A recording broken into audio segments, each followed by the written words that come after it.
সাধু লোক অনুসারে পবিত্র মঙ্গল সমাচার। তখন প্রায় বেলা 12টা। সেই সময় সূর্য হঠাৎ মিলিয়ে যাওয়াতে গোটা দেশটা ছেয়ে গেল অন্ধকারে। বেলা 3টে পর্যন্ত অমনি অন্ধকারই রইল। আর তখন মন্দিরের সেই পর্দাটি মাঝখান থেকে ছিঁড়ে গিয়ে দুভাগ হয়ে গেল। যিশু জোরে চিৎকার করে বলে উঠলেন, পিতা, তোমারই হাতে আমার প্রাণ সঁপে দিলাম। এই কথা বলে তিনি শেষ নিঃশ্বাস ত্যাগ করলেন। যা ঘটল তা দেখে সেখানে উপস্থিত শতানিক ঈশ্বরের বন্দনায় মুখর হয়ে উঠল। সে বলল, সত্যি ইনি ধার্মিক মানুষ ছিলেন। এদিকে যেসব লোক এই দৃশ্য দেখবার জন্য সেখানে এসে জড়ো হয়েছিল, যা কিছু ঘটেছে তা দেখার পর তারা সকলেই বুক চাপড়াতে চাপড়াতে ঘরে ফিরে গেল। যারা যিশুর ঘনিষ্ঠজন ছিলেন তারা সবাই এতক্ষণ সেখানে একটু দূরে দাঁড়িয়েছিলেন। আর সেখানে ছিলেন সেই সব স্ত্রী লোকেরাও, যারা গালিলিয়া থেকে তার সঙ্গে সঙ্গে এসেছিলেন। সবকিছুই দেখেছিলেন তারা। প্রভুর মঙ্গল সমাচার। তোমার প্রশংসা।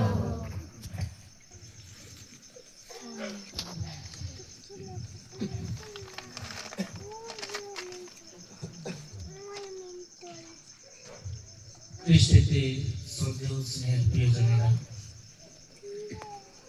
আজ আমরা এখানে সমবেত হয়েছি আমাদের প্রিয় সন্তান, প্রিয় ভাই বাঁধন মণ্ডল 40 দিন আগে বাইক দুর্ঘটনায় এই পৃথিবীর মায়া ছেড়ে চলে গেছেন। বাইকটা তেমন কিছু হয়নি, হয়তো সামান্য ক্ষতি হয়েছে, কিন্তু আমাদের প্রত্যেকটা মানুষের হৃদয় ভেঙে চুরমার হয়ে গেছে। পরিবার শোকাহত,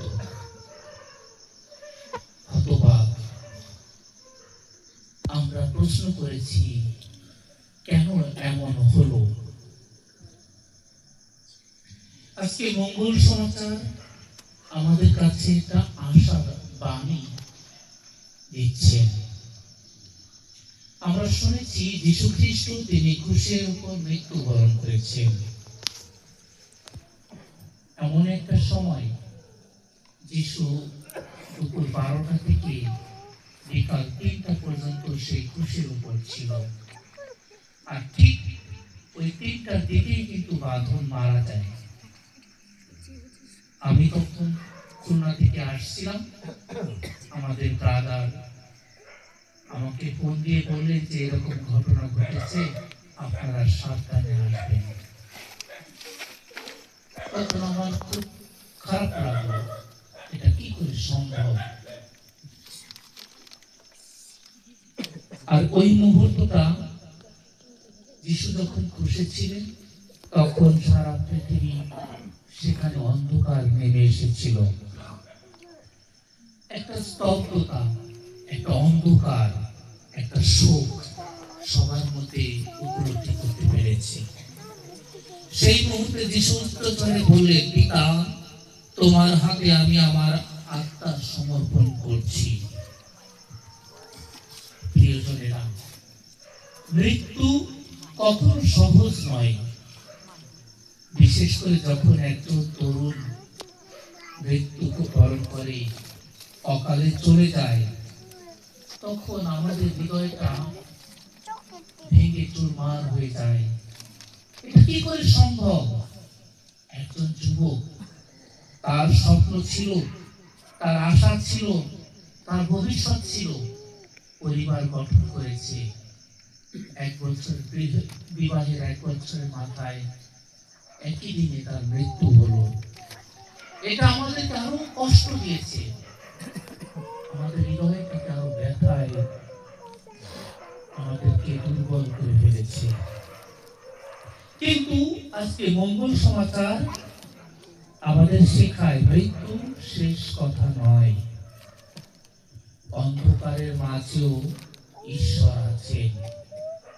যিশু যখন সেই ক্রুশে মৃত্যুবরণ করছিলেন তখন চিৎকার করেছিলেন, আর চারিদিকে অন্ধকার, চারিদিকে একটা অশনি সংকেত, পাহাড় ফেটে যাচ্ছে, আকাশে বজ্রপাত, বিভিন্ন ধরনের চিহ্ন সেখানে দেখা দিয়েছিল। তদ্রূপ আমাদের এই ভাই, এই সন্তান যখন মৃত্যুবরণ করেছে তখন আমাদের হৃদয় অন্ধকার। কিন্তু প্রিয়জনেরা, মনে রাখবেন, যিশু যখন মৃত্যুবরণ করেছিলেন তখন ঈশ্বর তার সঙ্গে ছিলেন। বাঁধন যখন মৃত্যুবরণ করেছিলেন তখন ঈশ্বর তার সঙ্গে ছিলেন। সাধু আগস্টিন বলেছেন, ঈশ্বর আমাদের কখনো ছেড়ে যান না। আমরা কখনো কখনো তার উপস্থিতি অনুভব করতে পারি না, কিন্তু ঈশ্বর সব সময় আমাদের সঙ্গে থাকেন। আমরা প্রশ্ন করি, হে ঈশ্বর, কেন এমন হলো? কারণ ঈশ্বরের সঙ্গে আমাদের সম্পর্ক নাই, তাই আমরা এই ধরনের প্রশ্ন করে থাকি। যদিও আমরা মানুষ, যদিও আমাদের রক্ত মাংসের মানুষ আমরা, তবুও আমাদের এটা মেনে নিতে হবে, কারণ জন্ম নিলেই মৃত্যু হবে, এটা অবধারিত। আজ আমরা হয়তো বুঝতে পারছি না কেন সেই দিন ওই দুর্ঘটনাটা ঘটেছিল। যদি সেই দুর্ঘটনাটা থেকে যদি একটু রক্ষা পেত, কত ভালোই না লাগতো। যদি সে সেখানে যদি না যেত, তাহলে হয়তো সে মারা যেত না। আমরা হয়তো প্রশ্ন করেছি, কিন্তু ঈশ্বর তো অন্যভাবে চেয়েছিলেন। প্রিয়জনেরা, ঈশ্বরের ইচ্ছা, ঈশ্বরের পরিকল্পনা আমরা এখনো বুঝিনি, আমরা এখনো জানি না, কিন্তু ঈশ্বর আমাদের সঙ্গে আছেন। আমরা যখন আনন্দে থাকি, যখন দুঃখে থাকি, যখন কষ্টে থাকি, তখনও ঈশ্বর আমাদের সঙ্গে আছেন। কারণ আমাদের জীবন একটা উপহার, ঈশ্বরের দান। এই সময়টা অমূল্য। আমরা এই পৃথিবীতে যতদিন বেঁচে থাকবো, একটা সুন্দর অমূল্য উপহার দান ঈশ্বর আমাদেরকে দিয়েছেন, এই জীবন। কিন্তু এই অকাল মৃত্যু আমাদের মনে করে দেয় জীবন খুবই ভঙ্গুর। আমরা জানি না কখন ঈশ্বর আমাদের ডাকবেন। প্রতিদিন কত মানুষ মারা যাচ্ছে। কখনো কখনো মনে হয় মৃত্যু মানুষের কাছে খুব সহজ হয়ে গেছে। অনেকে আত্মহত্যা করে, অনেকে একজন আরেকজনকে খুন করছে, গুলি করে মেরে ফেলছে। মনে হচ্ছে যেন তারা মৃত্যু দান করে আবার মনে হয় তারা জীবন ফিরিয়ে দেবে, তো কখনো না।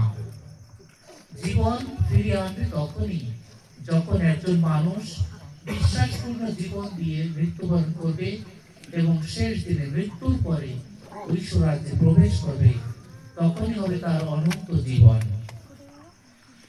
আর্চবিশপ ফুলটন সেন বলেছিলেন, মৃত্যু হলো জীবনের সমাপ্তি নয়, এটি চিরন্তন জীবনের দরজা। আমরা স্বর্গে যাব, স্বর্গে যাওয়ার এই যে এখানে সামনে বড়টা দরজা দেখছি, এই দরজা নয়।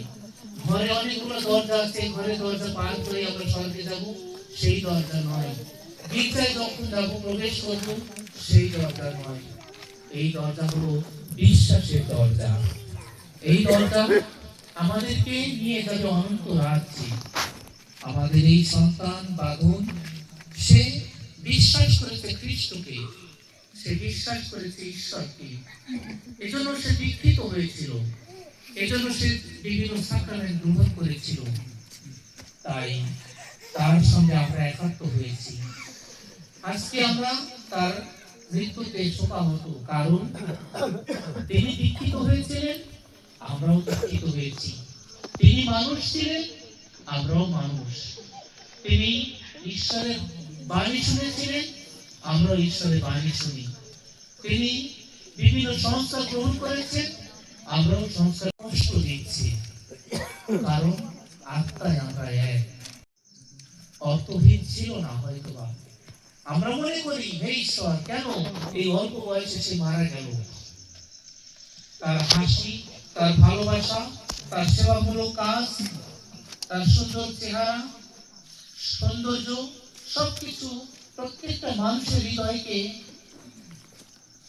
কেড়ে নিয়েছে, প্রত্যেকটা মানুষের হৃদয়ে আসন পেতেছে। সে তো মাত্র শুরু করেছিল সংসার। সংসার জীবনে সে ভালোই ছিল, স্বামী স্ত্রী হিসাবে তাদের মধ্যে একটা সুন্দর মিল ছিল, ভালোবাসা ছিল, হৃদ্যতা ছিল, কিন্তু সবকিছুর মাঝে হারিয়ে গেল কেন? এটা আমাদের কাছে অনেক সময় সেই প্রশ্ন আসে। আজ আমাদের প্রশ্ন করা উচিত, আমি কি আমার জীবন অর্থপূর্ণভাবে ব্যবহার করছি? কি সেই অর্থপূর্ণ? ঈশ্বরের যে বিশ্বাস আমি লাভ করেছি, খ্রিস্টে যে বিশ্বাস লাভ করেছি, সেটা কি আমি সঠিকভাবে চর্চা করছি? আমি কি ঈশ্বরের সঙ্গে সম্পর্ক গড়ে তুলছি? কি করে সম্পর্ক গড়ে তুলব? প্রার্থনার মধ্য দিয়ে, সেবার মধ্য দিয়ে, ভালোবাসার মধ্য দিয়ে, একে অন্যকে ক্ষমার মধ্য দিয়ে সম্পর্ক গড়ে তুলব ঈশ্বরের সঙ্গে এবং ভাই মানুষের সঙ্গে। প্রিয়জনেরা, আমরা যিশুর মতো হতে চাই। যিশু ক্রুশে থেকে বলেছিলেন, পিতা, তোমার হাতে আমার প্রাণ সমর্পণ করছি। এটি ছিল সম্পূর্ণ বিশ্বাসের প্রার্থনা। মৃত্যুর মুহূর্তে তিনি পিতার উপর আস্থা রেখেছিলেন। আমরাও মৃত্যুবরণ করতে চাই না, কারণ এই জগৎ সংসারকে আমরা ভালোবাসি। জগতের মায়া আমাদের প্রতি অনেক। ধন সম্পদ, টাকা পয়সা, আত্মীয় স্বজন, এগুলো সহজে আমরা ছাড়তে চাই না, তাই মৃত্যুকে আমরা ভয় পাই। কিন্তু যারা ঈশ্বরের সৈনিক, যারা বিশ্বাস নিয়ে জীবন যাপন করে, ঈশ্বরের পথে বিশ্বস্ত থাকে, তারা মৃত্যুকে পরোয়া করে না। তারা মনে করে এই জীবন থেকে ঐশ্বর রাজ্যে প্রবেশ করা আরো অনেক ভালো। কারণ এই জগতে আমরা যতদিন বেঁচে থাকবো, ততদিন আমরা পাপের সঙ্গে যুক্ত থাকবো, ততদিন আমরা পাপ কালিমায় নিমজ্জিত হব, ততদিন আমাদের মনোভাব কলঙ্কিত হবে। কিন্তু ঈশ্বর তার পুত্রের মধ্য দিয়ে আমাদেরকে আহ্বান করেছেন, আমরা যেন ঈশ্বরের বাণী, খ্রিস্টের দেহ রক্ত গ্রহণের মধ্য দিয়ে বারবার তার কাছে ফিরে আসি, পবিত্র হয়ে উঠি, বিভিন্ন সংস্কার পাপ স্বীকারের মধ্য দিয়ে পবিত্র হয়ে উঠি। আর এই জন্য আমাদেরকে ঈশ্বরের উপর আস্থা রাখতে হবে। আবিলা সাথী তেরেসা বলেছিলেন, কিছুতেই তুমি হইও না চিন্তিত, যা কিছু তুমি পাচ্ছ তাতেই তুমি সন্তুষ্ট থেকো। তা আমাদের জীবনে আমরা যা কিছু পাই, যে দুর্ঘটনা ঘটে, যে আনন্দ আমরা করি, যে কষ্ট পাই, এটা মেনে নিতে হবে। এর চেয়ে যদি আমি বেশি চিন্তিত হই, তখন আমি আরো কষ্ট পাবো বেশি। আজ আমরা প্রার্থনা করি, আমাদের এই প্রিয় ভাই, যুবক বা বোন ঈশ্বরের হাতে শান্তি পাক। আমরা বিশ্বাস করি যিশু যিনি ক্রুশে প্রাণ দিলেন, তিনি তাকে আলিঙ্গন করেছেন। এখন আমাদের আহ্বান কি হতে পারে? প্রিয়জনেরা, আমরা এই মুহূর্তে প্রার্থনা করতে পারি ঈশ্বরের কাছে আমাদের এই সন্তান যেন স্বর্গে থাকতে পারেন। যেদিন তার মৃত্যু হয়েছিল, অনেক মানুষ আমি দেখেছি রাস্তায়, ওইদিকে আমাদের একজন মুসলমান ভাইও মারা গিয়েছিল, মানুষ এইদিকে আসতেছে, ওইদিকে যাচ্ছে, কত মানুষ। আমার দেখে খুব খারাপ লাগছিল, বুকটা কেটে খান খান হয়ে যাচ্ছিল। একটি ঘটনা ঘটছে আমাদের সামনে। যখন তাকে কবরস্থানে নিয়ে যাওয়া হলো এবং গির্জায় নিয়ে যাওয়া হলো, সম্পূর্ণ গির্জা ভর্তি। কবরস্থানে দেখলাম চারিদিকে শুধু মানুষ আর মানুষ। বাঁধনের সুন্দর ব্যবহার, বাঁধনের সুন্দর আচরণ সমস্ত মানুষকে মুগ্ধ করেছিল। এই বিশ্বাসের গুণেই আমরা তার মৃত্যুতে শোকাহত হয়েছিলাম।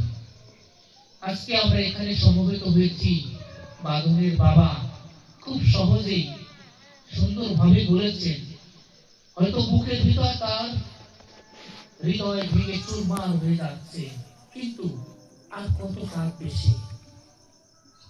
আজকে দুপুরে আমাকে বলছিলেন আমার সন্তান মৃত্যুর মধ্য দিয়ে আমাকে ঈশ্বরের পথ চিনিয়ে দিয়েছে। আমার সন্তানের মৃত্যুর মধ্য দিয়ে আমার পরিবারকে একত্র করেছে।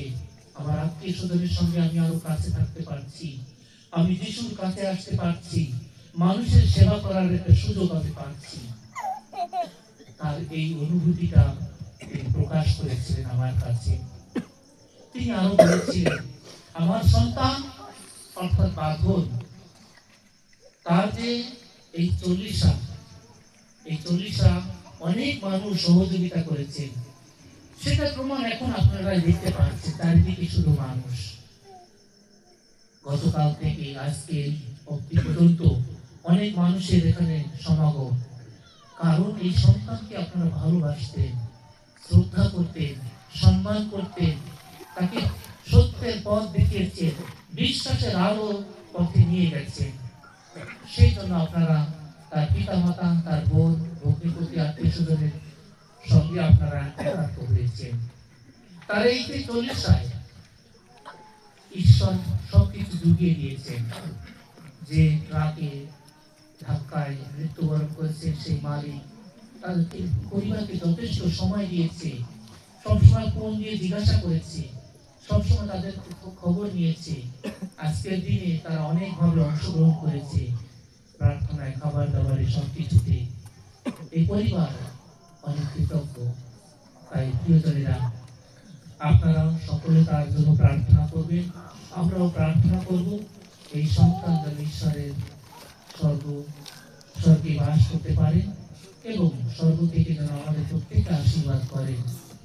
সেই সঙ্গে আমরা প্রার্থনা করি বাঁধনের পিতা মাতা, আত্মীয় স্বজন এই কষ্টের সময় তারা যেন ধৈর্য, শক্তি, মনোবল না হারায়, তারা যেন সাহস নিয়ে এগিয়ে যায় এবং সেই সন্তান স্বর্গ থেকে তাদেরকে সেই শক্তি, সাহস, মনোবল দান করবে।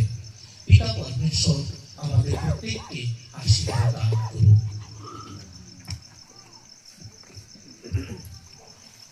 আসুন এই মুহূর্তে আমরা কিছুক্ষণ নীরব থাকি এবং নীরবতার মধ্য দিয়ে আমরা বাইবেল পাঠের আলোকে সুন্দর সহভাগিতা শুনেছি, নিজেদের মধ্যে একটু মূল্যায়ন করি এবং বিশেষভাবে যে ভাই আমাদেরকে ছেড়ে গেছেন তার আত্মার মঙ্গল কামনা করি এবং আমরা নিজেদেরকে ঈশ্বরের চরণে সমর্পণ করি।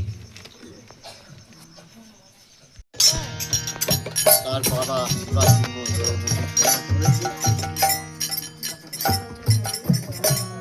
বাঁধনের আত্মার কল্যাণের জন্য প্রার্থনা। আজকে সবার মূল সুর এইটা। আমরা এখানে যতজন এসেছি সকলে প্রার্থনা করবো বাঁধনের জন্য। প্রভু গো, তোমার এই সন্তান যদি কোনো অপরাধ করে থাকে তাকে তুমি ক্ষমা করো, তোমার চরণ তলে একটু জায়গা দাও। ভাই মানুষের কাছে যদি কোনো অপরাধ করে থাকে, আমি সুকুমার তার হয়ে ক্ষমা চাইছি।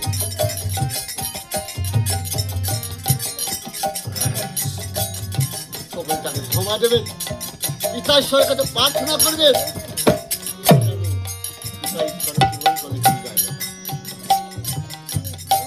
আজকে সবার মূল কিন্তু এইটা যে তোমারও ডাকে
সন্তান হারা জ্বালা কত কঠিন।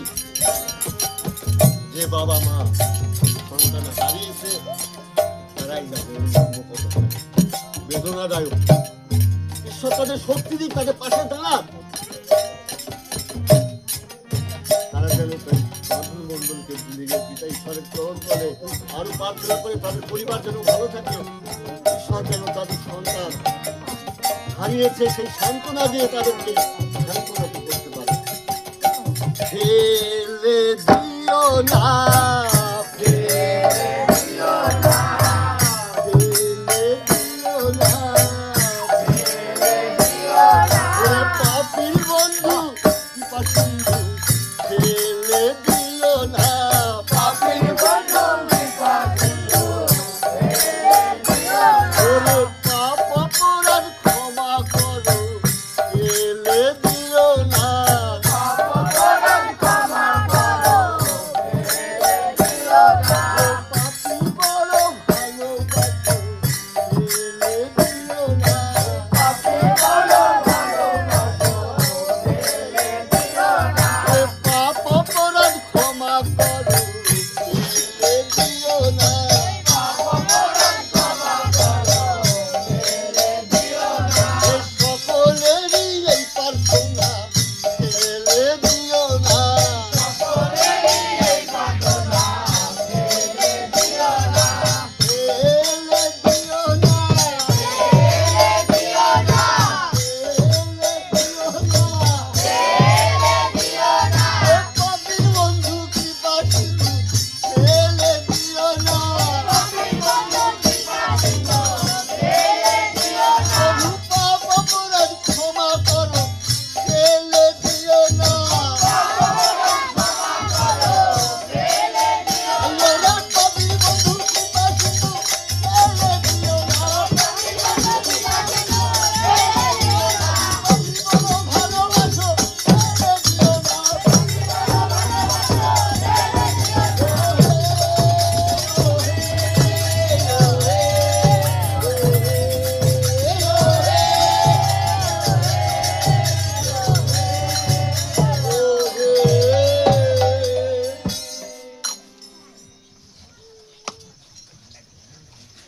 ধন্যবাদ জানাই যে আজকের এই বাড়ির তাকে সাড়া দিয়ে আপনারা প্রত্যেকেই এখানে উপস্থিত হয়েছেন বিভিন্ন গ্রাম থেকে পাড়া থেকে।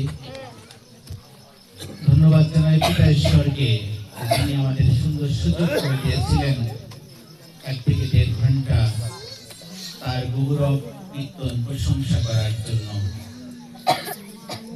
ধন্যবাদ জানাই এই পরিবারকে, যে এই পরিবার আমাদেরকে আহ্বান করেছিলেন আজকে এই সবাই আসার জন্য।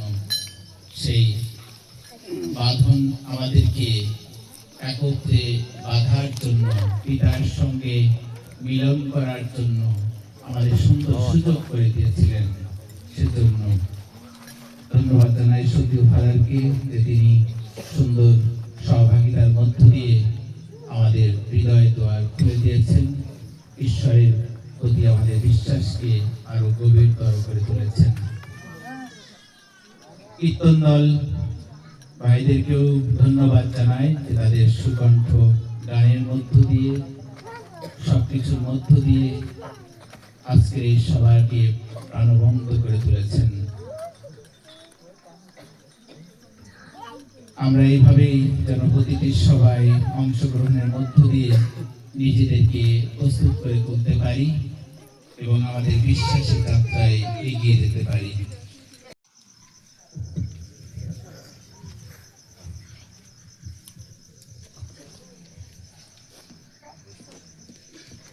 পিতা ও পুত্র ও পবিত্র আত্মার নামে মঙ্গলময় স্বর্গীয় পিতা, তোমাকে ধন্যবাদ কৃতজ্ঞতা জানাই। এই সময়টুকুতে আমরা আমাদের এই প্রিয়জন বাঁধন মণ্ডলের আত্মার মঙ্গল কামনা করে প্রার্থনা করেছি, তোমার গৌরব প্রশংসা করেছি, বাণী পাঠ করেছি, কীর্তন গান করেছি। বিভিন্নভাবে আমরা একে অন্যের মধ্য দিয়ে তার প্রতি আমাদের শ্রদ্ধা ভালোবাসা প্রকাশ করেছি। এবং এই তার পরিবারে পিতামাতা, বোন আত্মীয় স্বজন যারা রয়েছে তাদের প্রতি আমাদের প্রার্থনা সমবেদনা জানিয়েছি। প্রভু, তুমি মঙ্গলময়, তুমি আমাদের সঙ্গে থাকো, তুমি আমাদেরকে ভালোবেসেছ যেন তোমার প্রতি বিশ্বস্ত থেকে আমরা যেন একে অন্যের সেবা করতে পারি, একে অন্যকে ক্ষমা দিতে পারি, একে অন্যকে ভালোবাসতে পারি, একটা সুন্দর সমাজ, সুন্দর পরিবার গঠন করতে পারি। এই রাত্রিতে আমরা নিজ নিজ পরিবারে ফিরে যাব, আমরা যেন তোমার দয়া, তোমার ভালোবাসায় রাত্রি যাপন করতে পারি এবং আগামীকাল যেন তোমার গৌরব প্রশংসা করতে পারি। এই মুহূর্তে আমাদের সম্মুখে যে খাদ্য রয়েছে, খাদ্য প্রতি তুমি আশীর্বাদ দান করো। এই খাদ্যকে আমরা যে বল শক্তি পাবো তার জন্য তোমার গৌরব কীর্তন করতে পারি। এই প্রার্থনা করি প্রভু যীশু খ্রিস্টের নামে। প্রভু আপনাদের এই সহায় থাকুন। সর্বশক্তিমান ঈশ্বর পিতা ও পুত্র ও পবিত্র আত্মা আপনাদের সকলকে আশীর্বাদ দান করুন। সবাইকে যিশু প্রণাম। ধন্যবাদ। সকলকে বিশেষভাবে অনুরোধ রাখি যারা